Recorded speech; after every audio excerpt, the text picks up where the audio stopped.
Sweeping changes to the federal government continue to be announced by President Trump. The president has signed several executive orders in recent days. One of them formally changes the Gulf of Mexico to the Gulf of America. Other initiatives like a plan to end birthright citizenship, they are facing legal challenges. And joining us right now is Dr. Larry Walker. He's a political analyst and an assistant professor at UCF. Dr. Walker, good to see you. Always good to have you with us. Good morning. Thanks for having me. So let's start with this. DOGE has turned some heads, probably the most of all the policies.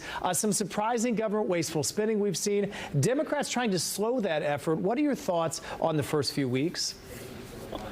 Yeah, so this new entity has created, a bit of chaos, when it comes to not only in D.C., but nationally as it relates to, allegedly freezing assets. Obviously talked about some of the court cases. But, it's interesting as it relates to, this new entity was created to kind of look at waste. But essentially, one of the things I think we have to remember is Congress has a responsibility constitutionally to appropriate money. So, and Congress has the right to kind of oversee some of these things, and much of this money has already been appropriated. So that's why we're seeing concerns over the U.S. Constitution and a lot of these legal challenges. But there are mechanisms in place, inspector generals, et cetera, where some of these individuals have been fired the last couple of weeks that are in place in federal agencies to look for waste. And one thing Democrats face a challenge. You got a president right now with a 53% approval rating. You got two issues in immigration and government spending. They were a major part of his campaign, which makes pushing back a little harder. How do they go about this? You mentioned spending through Congress, but how do they respond here? How do Democrats respond? Yeah, this is an important question. We just saw, Minority Leader Jeffries kind of say just, within the last couple of hours that, they're in the minority, don't have any power. I'm quite sure a lot of Democrats weren't pleased to hear that. But he's making a point. But when you're in the minority, when you talk about the House and Senate, and, certainly the executive branch is controlled by Republicans, you still do have to make sure you mount some kind of opposition.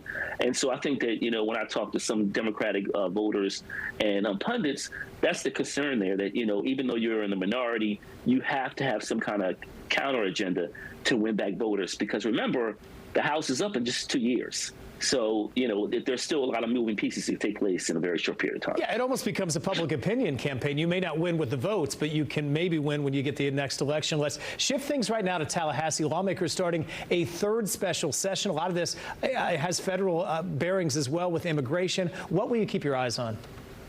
So the special session, apparently there are 3 bills. I think the last time was on, we talked about the governor fighting with the members of the House and Senate leadership in House and Senate. And I said at that time that I think that they would work it out. And apparently, cooler heads have prevailed, and they once again have these 3 bills to address immigration issues that mirror what President Trump has talked about in the last couple of weeks, and obviously when he ran for president. One of the key provisions that we're hearing about is in terms of undocumented college students will not benefit from paying, state tuition. The other thing is this new board in which the governor and attorney general, et cetera, will share power as it relates to dealing with those who are undocumented as it relates to enforcement. Are you surprised, real quick, that we're just 3 weeks out from the session, that they did decide to hold this in February, even though March 4th is when the session starts?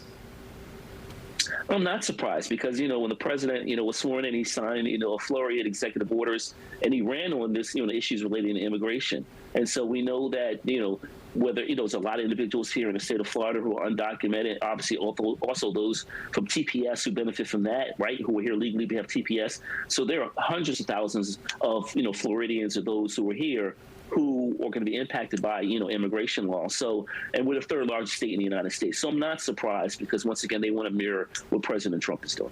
We will see. It starts today. Things are changing quick in D.C. and Tallahassee. Dr. Larry Walker, always great to have you on the program. Thanks for having me.